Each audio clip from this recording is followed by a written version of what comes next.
Nation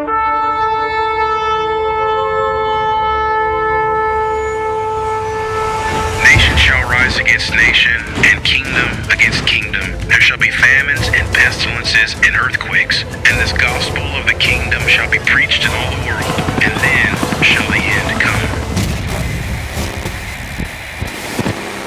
Tell us, when will these things be? And what will be the sign of your coming and of the end of the age?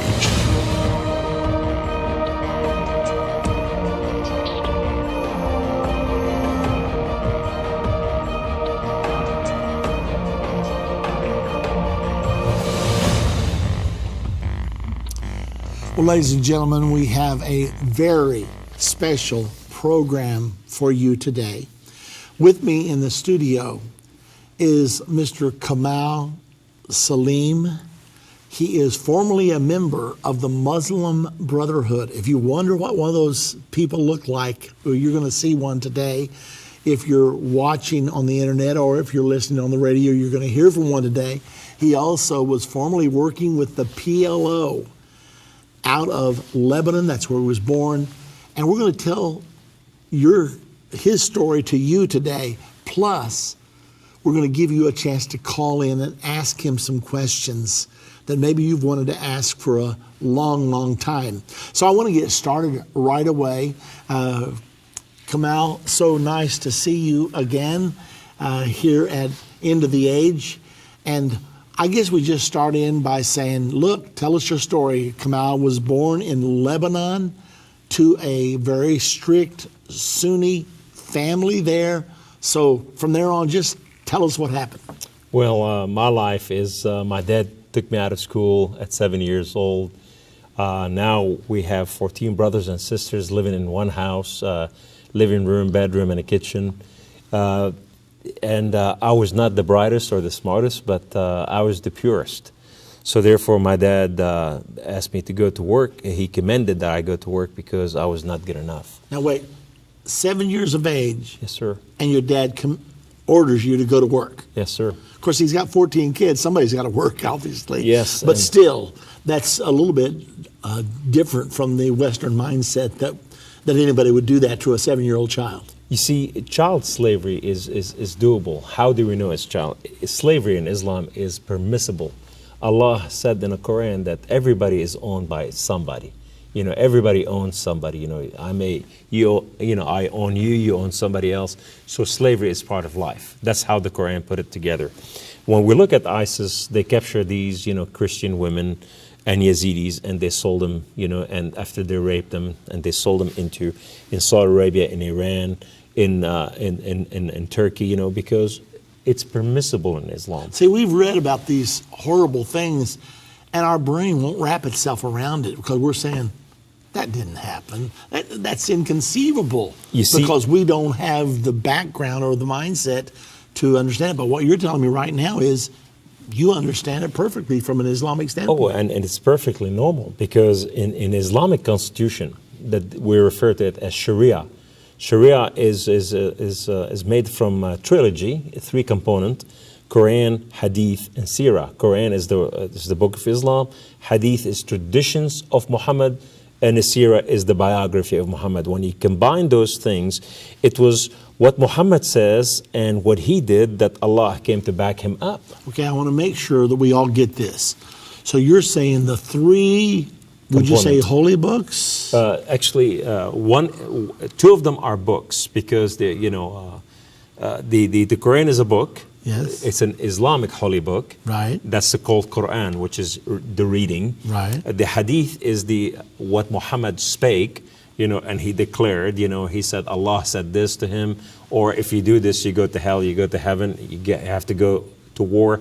This is the traditions. That's a set of 6 series, of books. Sirah is his biography. It's not a book, but everybody know what he did. So it was put in a trilogy by a man called Ishaq. So now Sirah, you say it's not a book. How do we? Where do we go to hear it or to know it or to read it? That's the problem, because what happened is terrorism today is led by the imams. because the imams take moderate Muslim and turn them to true Muslim, which is they become radical. And true Muslims are the radicals. Moderate Muslim are nominal, which is they are not radical. That's how you know the difference between the two.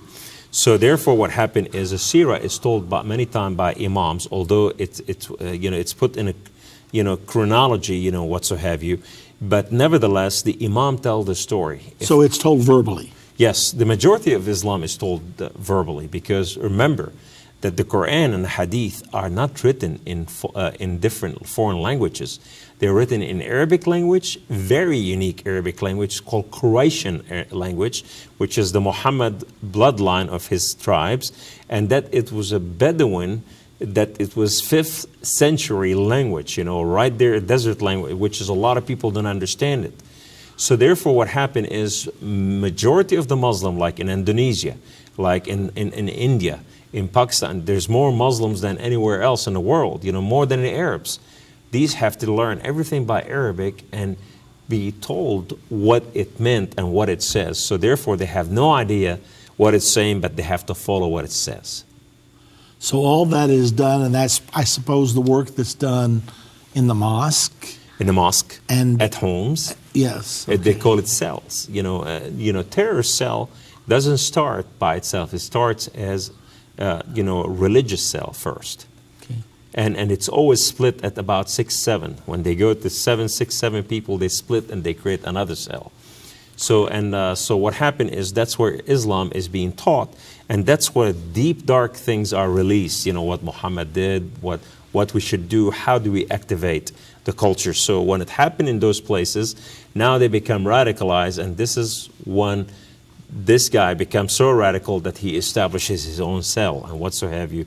And that's what we have to worry about. That's later on become no-go zone area. So when you were 7, your dad said, you're going to work. Yes. You found yourself very distraught at the age of 7. You felt like I had no clue what to do. Nobody loved you. You didn't know what to do. And so you ended up going to a mosque. I was orphaned. I was so orphaned that if my dad that did not care for me to get me to work at 7 years old, that, my mother, the one she gave me her milk, she did not care whether I work or not or whatever happened to me. And when they tell my boss, the blood and the flesh is yours and the bones belong to us, have your way with him, whatever you want to do, as long as you pay him at the end of the week. It was so difficult to understand, but I was so without understanding that I could not think or fathom what's taking place, because I was taken from home and thrown in the street. And now when I ran into a mosque one day, running from my life, being beaten severely by different groups, and now these people want me dead, they're Shia, who were chasing me because I was Sunni. What happened is a Muslim group came and protected me, and these called the Muslim Brotherhood. These people came to protect me, and they became my family. They became my fathers, they became my brothers, they became my owner. So when that happened, they began to train you, and they actually sent you to a terrorist training camp. Well, the first training started at the mosque, because it's always started very slow and very simple, until you're radicalized. And usually they radicalize people like me, who has no intellect, no understanding, no fathoming. What do they do to radicalize you? What's the process? Oh, they just tell you what Muhammad did, what Islam did, and that's what our call is to bring about, Muslim have a Great Commission, just like the Christian had a Great Commission. The Great Commission of Islam differs from the Christian because it says, Muhammad says, Inni umartu, I have been commanded by Allah, Inni umartu, an uqatil al-shu'ub, I have been commanded by Allah to war and kill the people of the world, destroy them, until everyone says there's no God but Allah, Muhammad, his prophet. Meaning there is no one left on earth, except Muslims, and that's when we become Ummah, U-M-M-A-H. Ummah is one world order under Allah. So therefore what happened is, he said, if they do not concede to you, you have the right of inheritance to their women, to their children, to their home, to their land, to their monies, to their government. Everything they own, it belongs to you. If they don't concede to you, you take it by force. So therefore what happened is, he commended, Muhammad says, علموا أولادكم السباحة والرماية وركوب الخيل. Teach your children how to ride, how to go to war, how to shoot, how to, surprise their enemy. He was trying to raise a military. That's what Hitler tried to do, exactly. Hitler modeled his move after Muhammad. Who taught him this? An imam, he's a mufti of great Jerusalem. His name Hajj al-Amin al-Husayni. Hajj al-Amin al-Husayni went and taught Hitler how to do what he did. It was Islamic teaching. Umar ibn al-Khattab, the second Khalif, he's the one who first created the yellow star, David star, and put it on the Jewish people before he killed them. Hitler did the same thing. These are Islamic strategies. Are you saying that Muhammad put a yellow star on Jews? Muhammad didn't do it. Umar did it. His second Khalif. I see. Well, when did you learn that Muhammad killed 700 to 900 Jews? 800 Jews. Okay. And that happened, did that happen in Medina or where was it? That happened in Medina. Okay. It's called Yathrib at that time. And Yathrib changed to Medina. What Medinas mean? Al-Qaeda. That's the first Al-Qaeda. That's Medina means Al-Qaeda? Yeah, it means, it's Al-Qaeda, which Al-Qaeda means is a place of lunch, where you lunch from. It's a stronghold.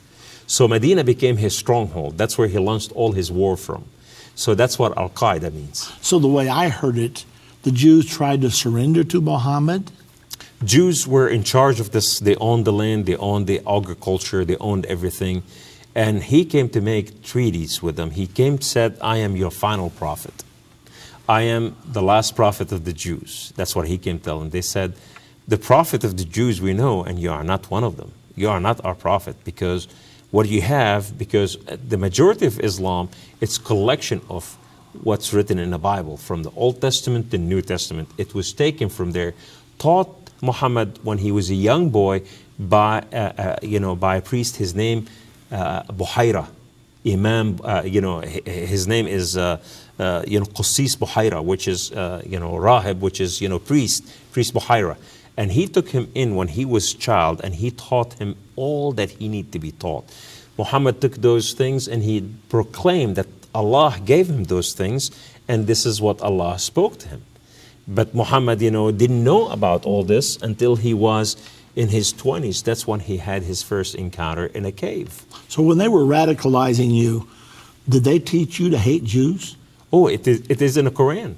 It is in the Quran. The Quran, Surah 328 says, let the believers, the Muslim, not take infidels, non-Muslim, Jews and Christians, as a friend or allies instead of the believers, which is the Muslim. Whoever does this shall have no relationship left with Allah unless you guard yourself against them, taking safeguard in jihad. That is the word of Allah.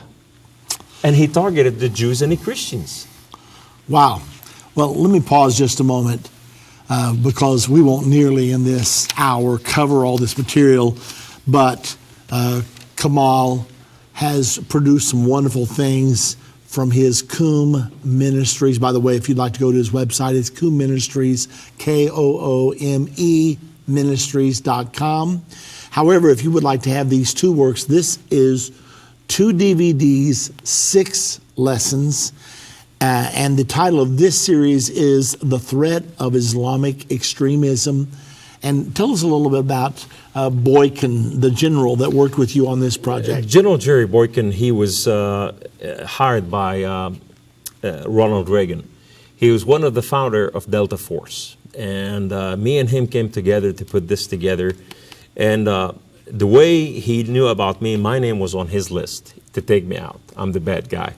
And his name on our list, that he's the bad guy. So therefore, but today we work together in one common goal in Jesus Christ. So when you put two bad guys together, do you get a good guy? Well, anyway. In Christ, yes. You get, really one good guy. So therefore, we put this together. This is about 45 minutes to an hour each class, and majority of them an hour. And this is about how they've taken America down, how they infiltrated our culture, and what so have you. And also it has my testimony, in this series. And this one here, it is me and General Jerry Boykin, and also an Iranian family from the Shah family. from the Khomeini family. I'm sorry, from the Khomeini family. The woman, their bloodline goes all the way to Muhammad, and this family, Jesus Christ appeared to them, and then Tom Doyle is a good friend of mine. He, we and General Jerry Boykin, we put this together. How to reach the Muslim? Is the answer? This is the beautiful truth. Are the Muslim part of the inheritance? Yes, if we invite them, just like you and I are invited. So therefore, Muslims are human. They have feeling, and they are ready to be loved, and they have not been loved for thousands of years. And the only way they can come will become the gateway, the way, and the truth and life to Jesus Christ.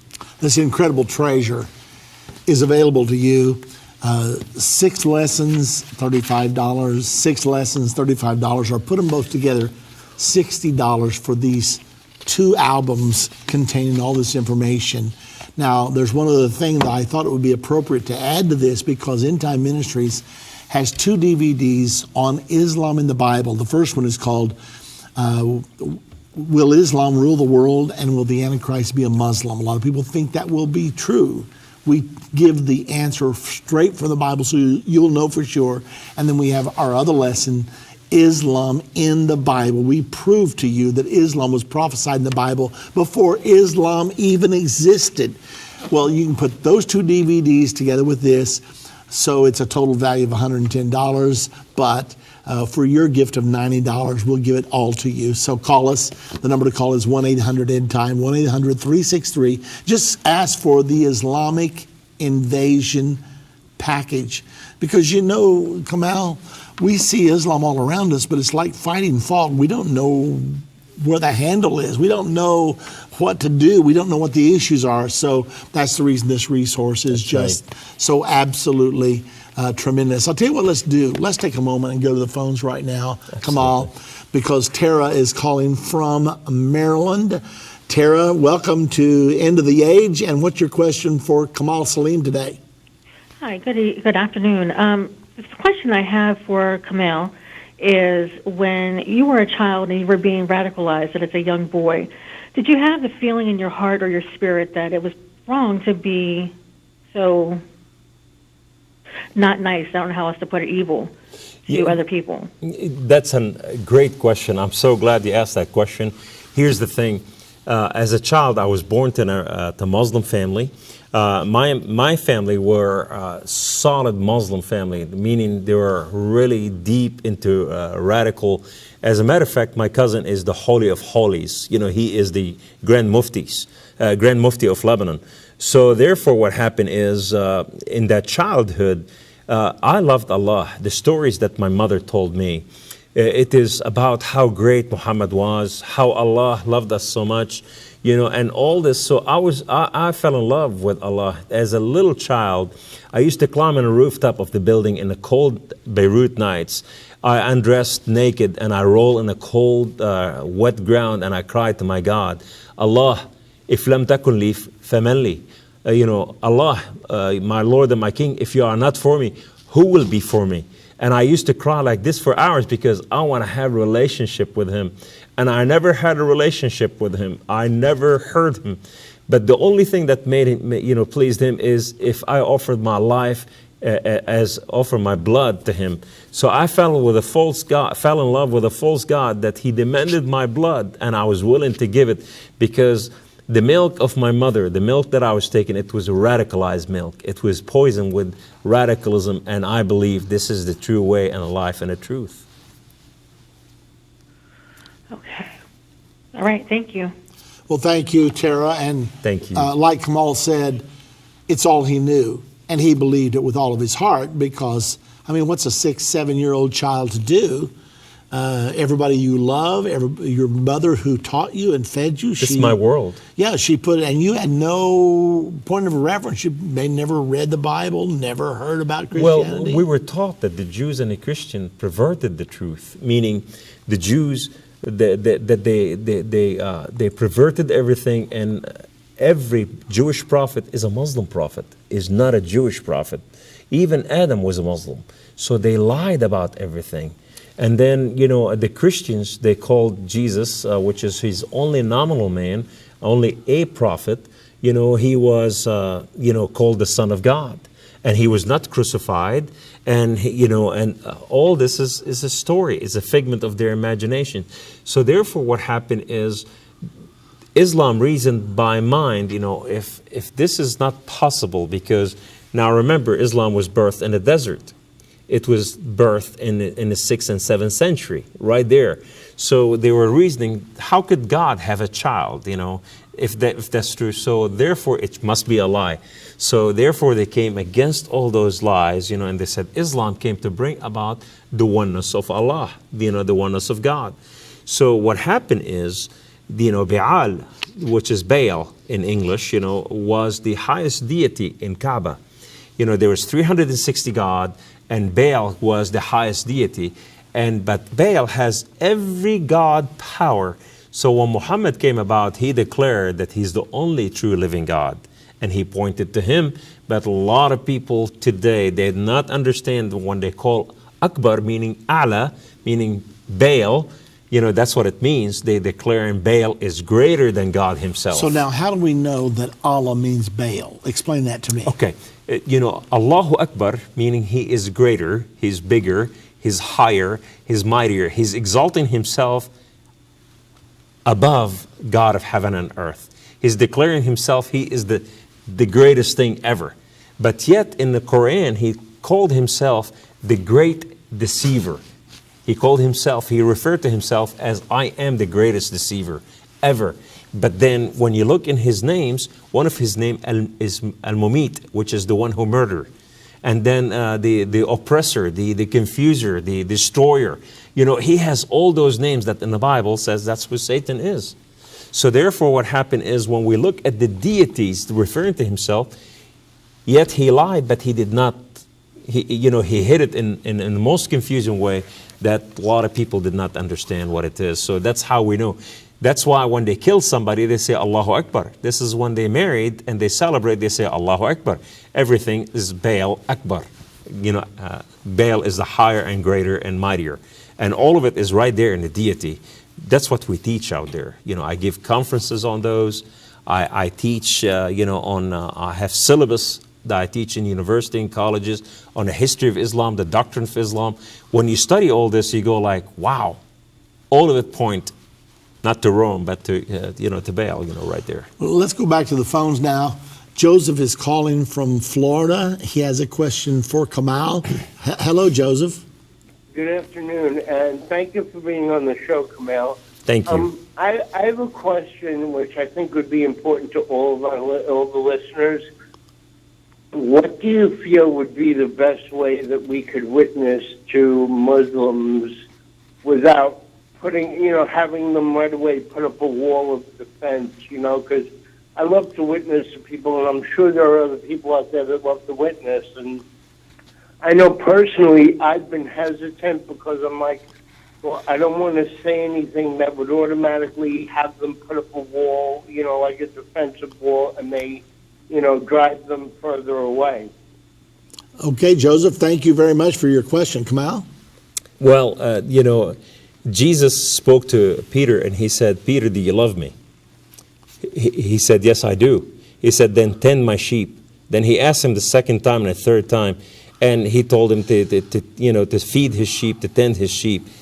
The story has to be a love story. God so loved the world that he gave his only begotten son. So therefore, our testimony has to be, they overcame by the blood of the Lamb and the word of the testimony. What is our testimony is how much God loved us and saved our life. This is how we come to know that it is a love story, that he loved us enough to save us. And the Muslim people, the Jewish people were in the desert for how long? For 40 years. The Muslim people have been in the desert for hundreds of years.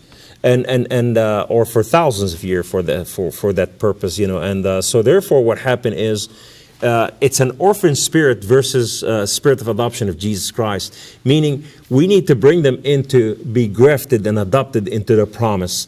And how's that done? By the love of God. Do you love me? And so their love, it's about relationship. A relationship between a husband and wife got to be based on truth, and it's got to be based on love, because that's what feeds into the marriage. anytime, when we reach out to the Muslim, is we need to really let them know up front that you're a Christian. Don't hide your Christianity. Number two, tell them that you're related to them, because you from Father Abraham through the promise, and so they are, and that you are related. Number three is that you're here to love them and know their story. You want to hear what's the best thing ever happened to them in their life. So they will tell you the story, and then you turn around in 60 seconds, you tell them your story. And what is that story? How Jesus Christ saved you. Don't go for half a day. Go for 60 seconds. And then the second thing, next thing, you take them and you break bread with them. Muslims love to eat sweet. Go to IHOP somewhere, sit down with them, talk with them, have a cup of coffee or tea. And from there, say, how can I pray for you? How can I be your friend? How can I help you? What do you need help with? When you start reaching out to them, it's an outreach. That's what God the Father did. He went in outreach to reach out to us. He sent His Son. So therefore what happened is, that's the talent that God given us. Now each one has a different water of fishing, and so, but here's the relation got to be real. The second thing, after you prayed for them, then you invite them to your home. It's tough, but once you invite them to your home, they're going to trust you with their life, because now you allow them in the inner circle. So what I'm hearing you say, if I'm listening right, is you don't feel like you have to prove everything wrong about Islam. No, you don't. But the one thing that they really lack in Islam is love. Love and truth. And so when you begin to talk about it and you begin to discuss, just tell them the truth. Muslims don't have testimony, Yes. because in Islam, when you're born as a Muslim, you're a Muslim. Yeah. In Christianity, when you're born to a Christian family, you're not a Christian unless you are born again. Yeah. Well, listen, stay with us for the next half hour if you can. 2 albums, total value of $70, yours for $60. The Threat of Islamic Extremism, Hope for Muslim Redemption. 12. If you're interested, a total of 12 hours. If you're interested, call us. 800 Endtime is the number, 1-800-363-8463. From Here to Armageddon, a new exciting 8-lesson series to share with your friends and family. Order yours right away. Answering many questions like, how far are we from the Battle of Armageddon? What will happen between now and then? Where are we on the timeline? Your questions answered in this exciting 8-lesson series, From Here to Armageddon. Go to endtime.com or call 1-800-ENDTIME. That's 1-800-ENDTIME, 1-800-363-8463. Order yours right away. Most people have dreamed of someday walking on the ground where Jesus walked over 2,000 years ago. You don't want to wait any longer. Make this the year for your life-changing experience. Judy and I would like to invite you to join us for our 2017 Spring End Time Prophecy Tour. This is a 14-day trip to Israel and Rome. Please join us to experience the greatest place on earth, the Promised Land, with an added bonus, Rome, Italy. Start making your plans right now and join us April 30th through May 13th of 2017. We're going to have a wonderful time. Call now to reserve your place today at 1-800-ENDTIME. That's 1-800-363-8463, or go to endtime.com.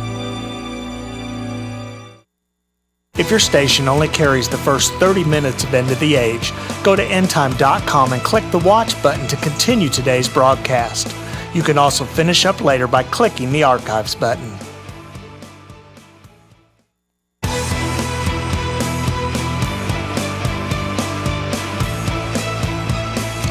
For those of you that are just joining us, I know many of you do join us at the bottom of the hour. My special guest today is Kamal Saleem, formerly of the Muslim Brotherhood, formerly of the Palestinian Liberation Organization, former terrorist for Islam, and now, well, I was going to say you're a terrorist for Jesus, but not exactly. Hopefully a terrorist to the devil's realm. But anyway, now a Christian. We're so glad to have Kamal with us today, and he's done so many things. So we're talking today about how that he got out of Islam, came to America to infiltrate our society and to perform what's called civilization jihad. But instead, someone turned to him with love instead of hate, with kindness instead of war, and somehow the spirit of love penetrated his heart and won him to Jesus Christ. So, you were talking before to Joseph about the best way to win a Muslim. It sounds like to me that you just have to establish a relationship. Yes, we do. It's a family of God. How could they be Christian if we don't make them a family? Yeah, and they've got to realize you're not out to victimize me. And just the fact that they are so shunned in our present society, as soon as you reach out, they're vulnerable. Yes. Because they've got to be hungry for love. The biggest lie that the West bought is they are dangerous. You could not talk to them. You could not approach them. They are, radical terrorists. A lot of things, it's a facade, and it's been said about this, but these people come in here to America, and when an American reaches to the Muslim, men reach for men, women reach out for women. When you do this, all of a sudden something happens. After we taught this different places, one time this lady, her and her husband, they heard my teaching. I said, whatever, you reach out to them. So they went to the cash register at Walmart. All the lines are full, but one line was almost empty because there was a Muslim woman with a hijab on her head. So nobody came behind her. They stood on the other line. So they went behind her, and then she started counting her coupon, and she started counting her money, and the guy told the cashier, he waved his card, and he said, it's all me. So he said, I'm paying for her, grocery. This woman looked at him, she said, why are you different from anyone else? To him and his wife. She said, everybody hate us, everybody dislike us, but you are buying my grocery. He said, well, my God told me to love you because you are very special to him and you are made from his image and you are beautiful to him. And he has a promise for you that you will dine with him on his table. This woman could not believe this. The next thing, his wife and her, they went up to a cup of coffee. Soon after, she became Christian because now she want to hear everything. This woman is lonely by herself.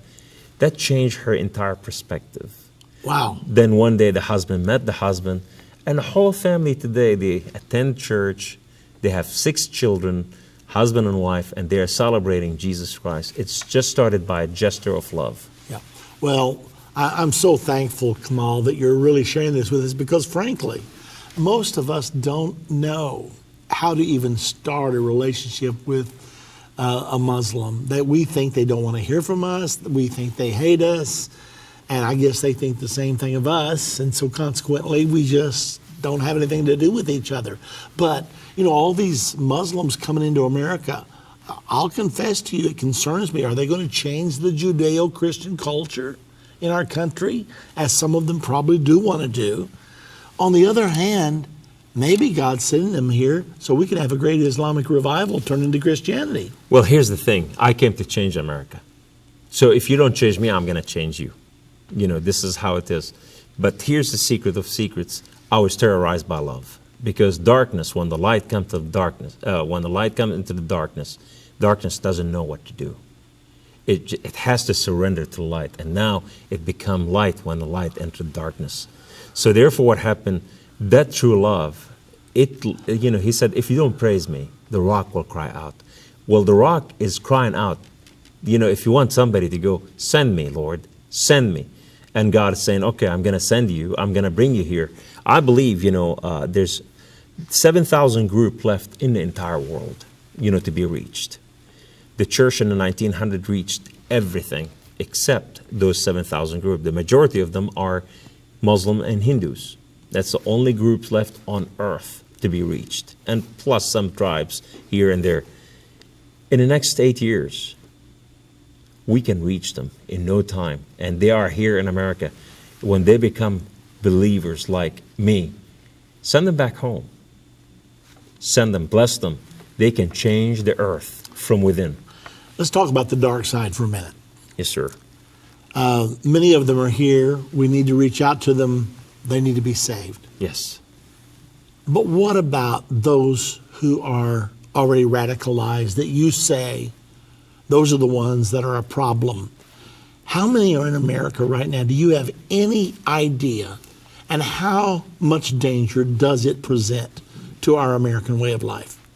The FBI report says in 2015 there were 5,700 terrorist attacks in America. That was leaked by the WikiLeaks, and then the FBI, Comey, said that's true. They were hiding it from the United States. In a report in the year of 2015, they said about 30,000 radical crossed the United States of America, like ECA, ISIS, Boko Haram, Al-Shabaab, whatso have you. This is also leaked by the WikiLeaks. And the FBI fessed to that as well. So under this current government, we had more amnesty to terrorists because the way they're vetting everything, it is done by the Muslim Brotherhood. That's who is vetting these refugees. Yes, sir. Really? Yes, sir. All right, if I tell you how it's done. So they go to United Nations. America goes to the United States and say, create a resume for each and every person. So United Nations doesn't speak Arabic, so they hire the OIC that sit in the United Nations Organization Islamic Conference. So they interview these, they turn several million resume. So it comes to the United States of America, that are Homeland Security. Homeland Security look at the vetting status. So they go, okay, out of all those, we're going to choose those. So because we don't speak English, now we have an envoy from the White House that they are Muslim. We're going to turn it to them. They're a Muslim Brotherhood. They're going to go and interview these people. So they go over there to Pakistan and they interview Somalis that they are living in Pakistan. What's Somali got to do with Pakistan unless he's training in Pakistan? So now what happened is they bring them to the United States of America, and they give them citizenship, they put them in a refuge city, they give them home, they give them financial, they give them $5,000 a month a person, they give them free food, free education, free everything. And all of a sudden this person goes on the street, riding in his car, started plowing people at his university where he goes to school, and then he gets out of his car after he got stuck, and he takes a machete, takes them off. He starts slicing people. And he's shot by a policeman, a hero, which is called radical by the Islamic radicals, And so therefore, when you look at it all together, it is a strategy to infiltrate the West from within, being radicalized. Today, when we look at France, they have 9,700 no-go zone areas. These areas, meaning a police could not enter, the military could not enter, nobody can enter those places because they're Islamic, led by Sharia, and they have military forces, Muslim military. So in order to go there, you have to bring military in there.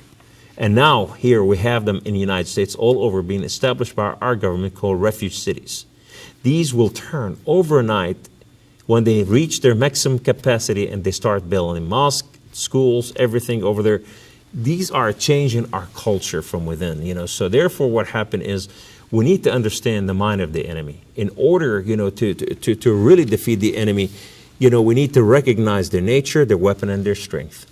And we need to understand who's radical and who's not. So they are here in America. We have thousands of them. And so therefore, and I'm so thankful for, God gave us Trump. And I believe we're going to change these people all over the city of the United States of America, because a lot of them, when Trump comes about, we know where they live, we know who they are, we know who they belong to, and we know where they're getting their money and their finances. So now all we have to do is start knocking on their door or collect them one way or another. These people are coming here, have no other business but to create problems. When we see them joining Black Lives Matters, when we see them joining, and they are Muslims, and the majority of these guys that they're killing police, they are converted to Islam. Okay. Now, I hear a lot about the Muslim Brotherhood. I know that the Muslim Brotherhood was outlawed in Egypt for many years, from like 1929 up until a few years ago. From Prince Farouk. Prince Farouk, he's before Jamal Abdel Nasser, and then Sadat, and after Sadat, Anwar, all of them, yes.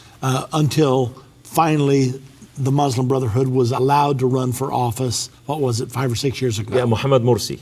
Yeah, and so they ran for office and won. Correct. Then they immediately began to Radicalized. move toward Sharia law in Egypt, start forcing the women to dress a certain way. And they started burning churches. And all of a sudden, Egypt looked at that and said, we didn't know we were voting for that. So they appealed to the military. The military overthrew the Muslim Brotherhood. It's now outlawed. Morsi's now in prison. Correct. So does that mean that the Muslim Brotherhood, most all of them, are radicalized? The Muslim Brotherhood is the mothership of all radicalism. Every radical organization, almost 99% of radical organization birthed from the Muslim Brotherhood. I'm talking about Islamic. From Al-Qaeda, from Boko Haram, from Al-Shabaab, from Al-Nusra, all those came from Muslim Brotherhood, one at a time. They came. Well, the reason I'm asking you is because we got members of the Muslim Brotherhood in our government right now. Correct. Now, the Muslim Brotherhood is considered a terrorist organization by the UK, by Saudi Arabia, by the United Arab Emirates, by Egypt, by Yemen. But we've got them in our government?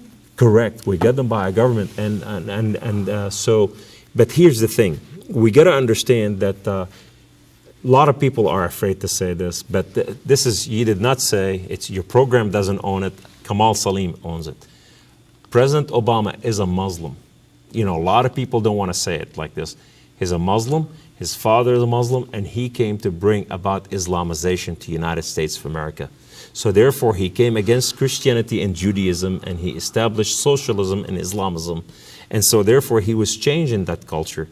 And today, he replaced the National Day of Prayer at the White House. They celebrated that at the White House every year until Obama came about. He moved National Day of Prayer and he replaced it by the month of Ramadan. What happened during the month of Ramadan? That's when the Muslim fast from sunrise to sunset. And at that time, what happened is that's when Islam turned from peace to radical. That's what happened during that history.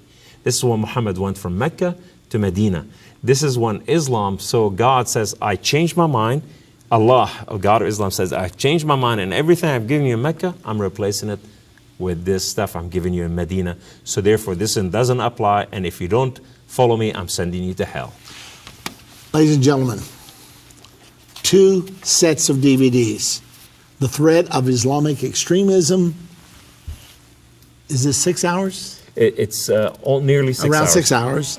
And then Hope for Muslims Redemption. Both of these for a gift of $60 or $35 each, whichever you would prefer. Plus 2 DVDs from Endtime Ministries, Will Islam Rule the World, and Islam in the Bible before Islam ever existed. All of it together in one big package. It's called the Islamic Invasion Package, and that's all for a gift of $90. Call us. If ever people need to hear the unvarnished truth, it is now.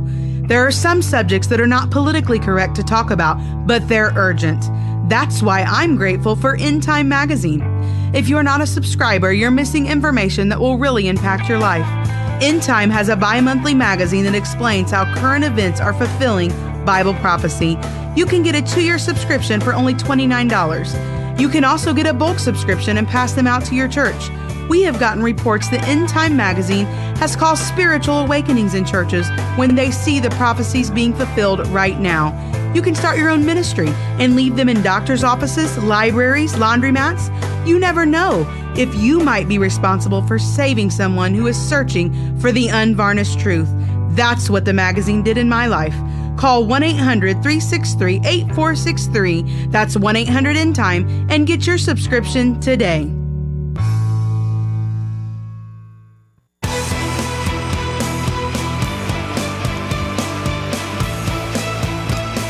Well, this is our final segment today with Mr. Kamal Saleem. In case you've joined us late, he's a former Muslim Brotherhood member, a former member of the Palestinian Liberation Organization, now converted to Christianity. Came to America for civilization jihad. He intended to infiltrate us and change our minds. But he had an encounter with God, and that changed everything. So he's our guest today on the program. If you would like to call and talk to Kamal Saleem. The number to call, 877-END-TIME. That's 877-363-8463. We have open lines right now, so this is your chance to talk to an ex-Muslim, an ex-Muslim Brotherhood member, and ask whatever questions you might have. Now, we have also produced several television programs today, which will be shown in the month of January. We'll be announcing to you when that's going to happen. You won't want to miss the material that we have filmed today that will be available to all of you. Once again, to be on the air with Kamal and myself, 877-END-TIME. That's 877-363-8463. All right, now let's talk about Islam. I have been so stunned. I thought when the 19 terrorists flew into the Trade Towers on 9/11, I thought Islam's done. This horrific event, I thought they're done. And then the next thing I saw was that President George W. Bush said, oh, this isn't Islam. Islam's a peaceful religion. And then I saw Islam start to grow, and they started building mosques all over America. I thought, this is so crazy. I thought they were done in America. Instead, they boomed and thrived, and before long they had people on every talk show explaining, no, these are the terrorists. How do you explain what happened with this huge, I don't know how you felt about it at the time. Were you converted to Christianity back then? I was Christian, yes. You were, okay. I was an executive at an IT company. I released everybody home. I told them to go get their kids out of school, buy some water, buy some food, because something is happening in America. And I thought it would be a whole lot more than that. But at the day, the Muslim radical hit something very specific. Our Pentagon, which is our weapon, our strength, and the second one was going to the White House, and the third one is the center of economic power. They know what our strength, what our weaknesses are, and they want to send the message that this is what we're coming after. Now, the Muslim Islamic came to the United States of America, to establish, number one, effective and stable Islamic movement led by the Muslim Brotherhood, adopting Muslims' causes domestically and globally, expanding observant Muslim bases, unifying and directing Muslim effort, presenting Islam as a civilization alternative to the American civilization, supporting establishment global Islamic state, destroying America by the hand of the American people and the hand of Muslim believers. This is their strategy in the United States of America. So now, when we look at what happened, today we are celebrating we remember what happened in Hawaii. Pearl Harbor. Pearl Harbor. That's what, 75 years ago? When it happens, America identified the problem immediately and moved in to destroy what they identify. Under Bush, we need to understand that the Bushes are involved with the Saudis financially, involved with the Saudi for writing Common Core. That's part of the Bushes, efforts. And therefore, they could not turn against Islam because the majority of the investment are in the Middle East. So therefore, what happened is, the American people, at that time, as a government, we could have would have done what we've done in World War II, but we did not do this. So what happened? We compromised and we misled the people that caused to radical invasion of the United States of America. Under the Bushes, there are about 600 to 700 mosques built in the United States of America. Under Obama, we have over 3,000 mosques built in the United States of America, and that's without Islamic centers, without Islamic school, and the invasion of another school organization. They're infiltrating our culture on every level. So what happened is there were a great compromise within the government. Now we need to understand, although Bush did some good stuff, but he worked hand hand in hand with the Muslims, and he did not clean the house from Muslim Brotherhood and all those elements. As a matter of fact, he met with Mahmoud al-Alamudi, who established the Muslim cleric in the military and in the White House and in the state capital of D.C. So therefore, what happened? He met with those people and he allowed them into the White House. So the invasion was allowed purposely. The last 4 years of Bush, he worked hand in hand with the Obama in the last 2 years. He handed him over everything that he needed to hand him over. This is almost, you would say it's a conspiracy, and I would say a lot of it is part of this whole thing, because Saudi Arabia was paying the way. Saudi Arabia, 6 years before Obama was elected, they said, we will have a Muslim president in the United States of America, 6 years before he was elected. You made the statement earlier that Obama is a Muslim. Yes, sir. And, of course, he has adamantly said, I'm a Christian. Yes. I don't know whether he's ever said, I'm not a Muslim, because there are some Muslims who say, to be a good Muslim, you must first be a good Jew and a good Christian. I had a person from... we were going through Turkey, and we had a Muslim guy. He's a nice young man, 26 years of age. So he knew our whole group was Christian. He stood up and said, look, you're Christian, I'm Muslim. But I believe in Abraham's a prophet, Moses is a prophet, Jesus was a prophet. We just believe there's one more prophet, Muhammad. And so I raised my hand because I'd never heard this before, and I said, you believe Jesus was a prophet? He said, yes. I said, do you believe he was the Messiah? He said, no, we don't believe that. No. I said, well, then you must believe he's a false prophet because he claimed to be the Messiah. That's right. He looked at me. He said, I'll have to ask my mother. He must have my mother's sister. His mother taught him everything he knew. That's right. So, well, listen, let's go back to the phones now. Let's go to Mike calling from Indiana. Hello, Mike. Welcome to End of the Age. What's your question? My question is, knowing that Islam, or the color green is the official color of Islam, is it possible that this Green Party is a runoff of that, or where do they get their name from?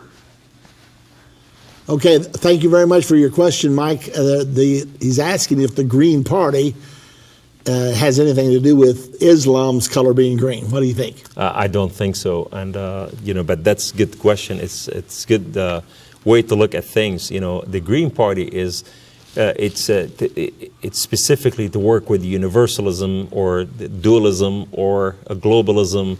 It is an introduction into an ism, meaning one world government. Okay, I agree with you. I don't believe they're related. Just like if you have a green car, that doesn't necessarily mean you're Islamic. That's right. But that doesn't negate the fact that the official color of Islam is green, because I've documented that backwards and forwards. Thank you very much, Mike. Let's go now. Let me see.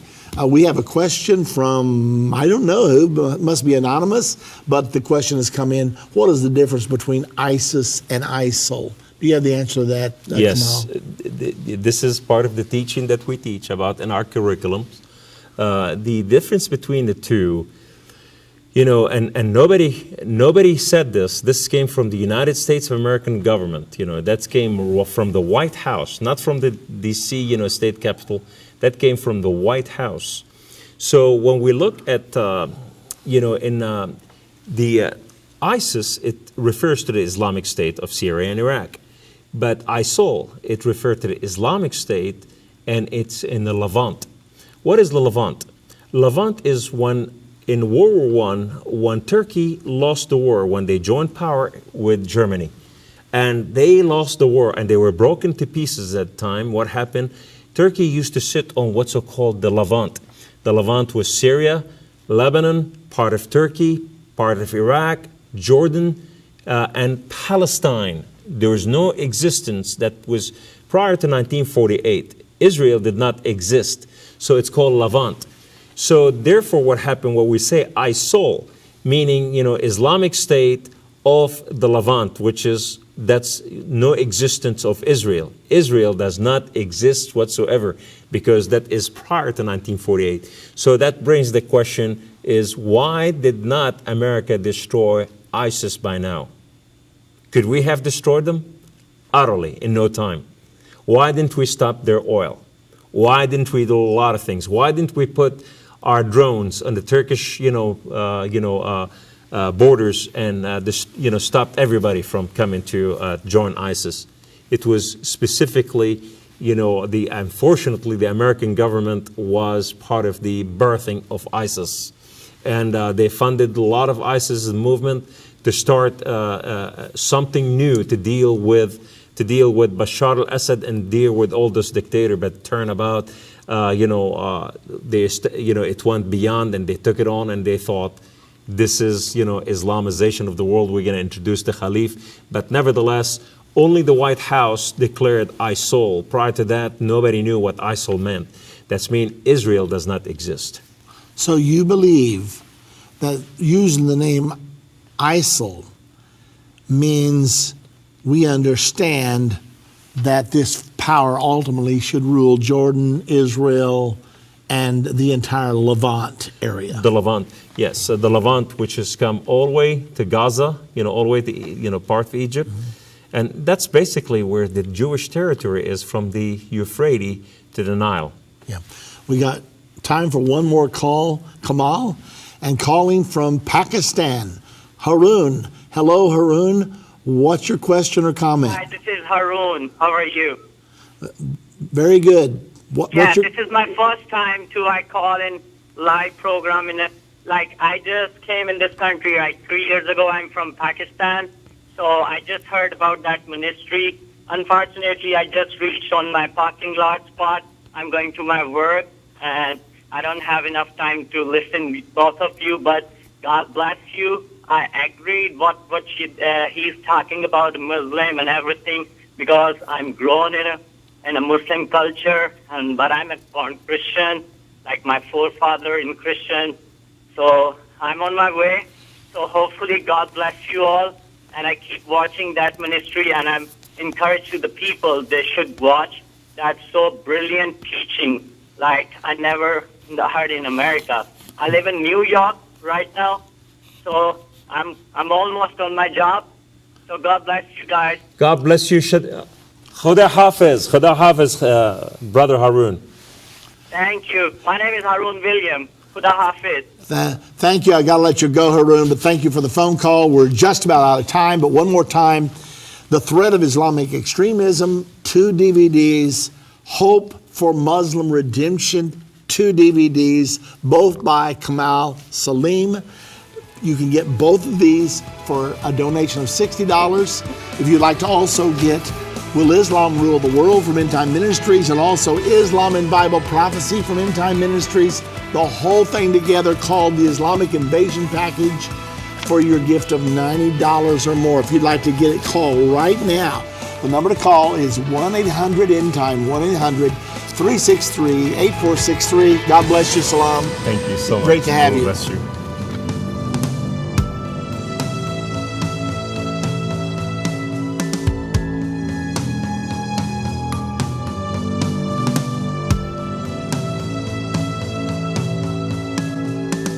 End of the Age is a production of Endtime Ministries. This broadcast will be available on our website, endtime.com, in the archives section.